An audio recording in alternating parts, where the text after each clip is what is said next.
Dans le nord-est du Mali, les rebelles du MNLA ont pris le contrôle du camp militaire de Tessalit. Les rebelles Touaregs affirment avoir fait des prisonniers, une quarantaine parmi les soldats. Les autorités de Bamako assurent qu'il s'agit d'un retrait volontaire, une évacuation de la base pour des raisons humanitaires, des versions divergentes donc sur ce qu'il s'est passé.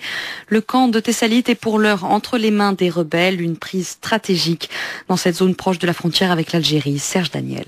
Tessalit, la localité est connue pour son célèbre festival de chameaux, les animaux les plus fidèles de l'homme dans le désert. Mais ce bourg situé au nord-est du Mali est également un poste d'observation hautement stratégique. Par exemple, pour lutter contre l'insécurité dans le Sahel, au moins 2 pays occidentaux ont voulu y installer une base militaire. Et sollicité contre espèces sonnantes et trébuchantes, les autorités maliennes ont toujours répondu « niet, pas question ». À Tessalit, il y a une piste d'atterrissage capable de recevoir des hélicoptères, mais également de gros porteurs. Et cette piste est située tout juste en face du camp militaire, qui contrôle donc le camp, contrôle donc cette bonne vieille piste fonctionnelle depuis plus de 50 ans. Mais Tessalit est également un important carrefour. La localité est l'une des principales portes d'entrée chez le grand voisin, l'Algérie.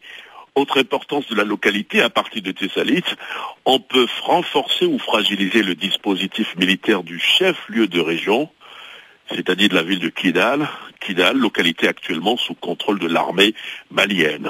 Serge Daniel, RFI. Le site est stratégique à plus d'un titre. Tessalit, poste d'observation majeur pour qui veut contrôler la situation sécuritaire dans la région. Tessalit au Mali, désormais sous contrôle de la rébellion Touareg. Les combattants du MNLA affirment en effet avoir pris possession du camp militaire, mais les versions toutefois divergent. Les autorités maliennes ne démentent pas la présence des rebelles sur place, mais selon elles, ce ne serait qu'un simple repli tactique. C'est ce qu'a dit à Cyril Ben Simon, le ministre malien des Affaires étrangères. Soumaïla Boubaï Maïga joint hier par téléphone à Alger. Il n'y a pas eu de conquête. En fait, c'est nous-mêmes qui avons décidé de faire évacuer le camp parce que c'est un camp qui est assiégé depuis le 17 janvier, que nous avions tenté à plusieurs reprises de ravitailler sans pouvoir parvenir à nos fins. Et comme nous avons constaté que, vu l'élongation que ça nous impose, parce que la chaîne logistique est très importante, nous avons dû, en fonction de la situation humanitaire qui commençait à se dégrader à l'intérieur du camp, procéder à son évacuation. Et donc nous avons estimé qu'il fallait faire l'économie de pertes humaines inutiles, d'autant plus que même si nous abandonnons le camp aujourd'hui, nous pourrions toujours le reprendre plus tard. Comment les militaires ont-ils pu quitter le camp alors que celui-ci était encerclé par les combattants du MNLA ? Qui se sont mis en ordre d'évacuation avec le matériel essentiel et avec les familles aussi. Ils sont sortis du camp sans combat et je pense que probablement que les forces adverses ayant constaté cette évacuation n'ont pas fait de combat. Je pense qu'on est arrivé peut-être à la même conclusion, éviter de pertes humaines inutiles. C'était le ministre malien des Affaires étrangères, Soumaïla Boubaï Maïga. Alors, repli tactique, dit Bamako, faux, assurent les rebelles Touareg. Bayag Diknan est l'un des officiers du MNLA, le Mouvement national de libération de l'Azawad. Des propos toujours au micro de Cyril Ben Simon. Le camp, nous l'avons pris suite à des assauts successifs. Et le dernier assaut est fini samedi soir. Quand l'assaut est fini, nos hommes sont rentrés à l'intérieur du camp.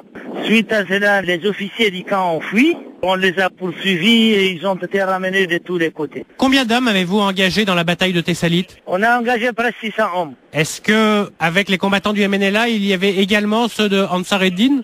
Non. Mais est-ce que vous êtes en contact avec eux ? Plus ou moins. Est-ce qu'il y a eu des morts dans les combats ? Il y a eu des morts du côté de l'armée. On n'a pas fait la comptabilité. Est-ce que vous avez fait des prisonniers ? Les prisonniers, nous les avons avec nous. Pour le moment, on doit avoir une quarantaine. Est-ce qu'il y a des civils, notamment les familles et militaires ? On garde actuellement les femmes et les enfants. À peu près une quarantaine de familles comme ça. Nous allons nous concerter et les remettre entre les mains du CICR sous l'égide d'un pays. En Algérie ? Par exemple. Et qu'allez-vous faire des prisonniers militaires ? Nous allons les garder avec nous encore. Est-ce que vous avez saisi des armes dans le camp ? On a saisi des centaines d'armes, des mortiers, des lance-roquettes, des mitrailleuses, même des blindés. Voilà, et précisons que le mouvement Ansar Eddin auquel l'officier Diknan faisait à l'instant référence, ce mouvement est un groupe islamiste fondé dans les années 90 par l'ancien chef de la rébellion Touareg, Iyad Aggali.